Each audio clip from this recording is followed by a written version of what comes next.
And now, your Precision 18 forecast. News 18. Weather from where you live.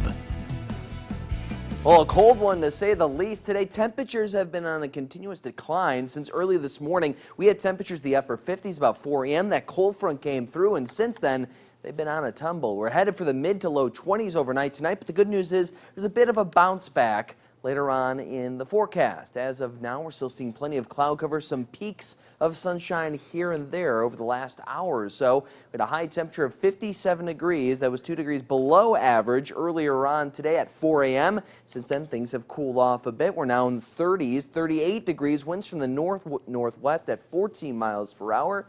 Bring that wind chill below the freezing mark at this point. Feels more 30 degrees out there. Certainly a winter-like spring day, to say the least. So temperatures across the region right now in those mid to low 30s in some spots, closer to the upper 30s in others. 39 degrees in Crawfordsville, as low as 34 degrees right now in Rochester. Zooming out, you can see the effect that cold front has had not only on the Midwest, but on the Great Plains as well. So we have a higher pressure system off to our northwest, bringing strong northerly winds in across parts of Michigan, where Lansing is 31, even Ohio 35 in Columbus. But looking off to the west of us, Springfield 52, it is 67 degrees in St. Louis, seeing southerly winds just off to our west. And the good news is those southerly winds are eventually headed our way. The bad news is now we're dealing with northerly winds and, yes, a couple snow flurries moving in across the far northern part of the viewing area at this hour. We do have a round of high pressure sitting off to our northwest, just north of Minnesota. And as this kicks further off to the east in the next 24 hours, those northerly winds will shift back to the south, and we can start talking about some warmer temperatures.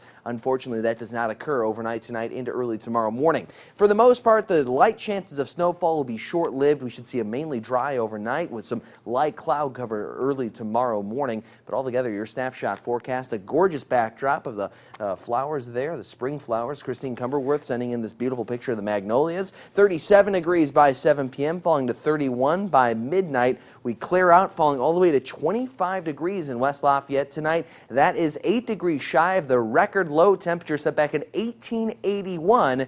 As a result, the National Weather Service issuing a freeze warning only for Montgomery County. That's from 2 a.m. early tomorrow morning to 9 a.m. Eastern time on Tuesday. But nonetheless, that freeze warning only out for one county across the viewing area. Still looking at a pretty hard frost throughout the entire viewing area overnight tonight into early tomorrow morning. Cover any of those plants up if you can before the evening hours, before we see those temperatures fall below the freezing mark later on this evening. So higher pressure kicking off to the east. We're looking at mainly clear skies throughout the first half of your day, but you can see the cloud cover and a round of low pressure, more importantly a warm front headed towards the spring rain chances to the viewing areas early as tomorrow evening. Still, with the sunshine and the southerly winds, we only reach a high temperature 49. Some of us do reach the 50s tomorrow. We warm back up to 58 degrees on Wednesday. Scattered rainfall Wednesday, and then eventually we're talking chances of wintry mixture on Thursday and Friday. Finally drying out by Saturday. 41, however, only your high temperature. Guys, our average high temperature this time of the year, anywhere between 57 to 59 degrees, depending on where you are across the viewing area. Well below average temperatures for now. Does appear that things will warm up a tad towards the end of next week. Good night to cover things up tonight, though. Definitely, right? yeah, definitely. All right, thanks, Kim. Just ahead, the next Facebook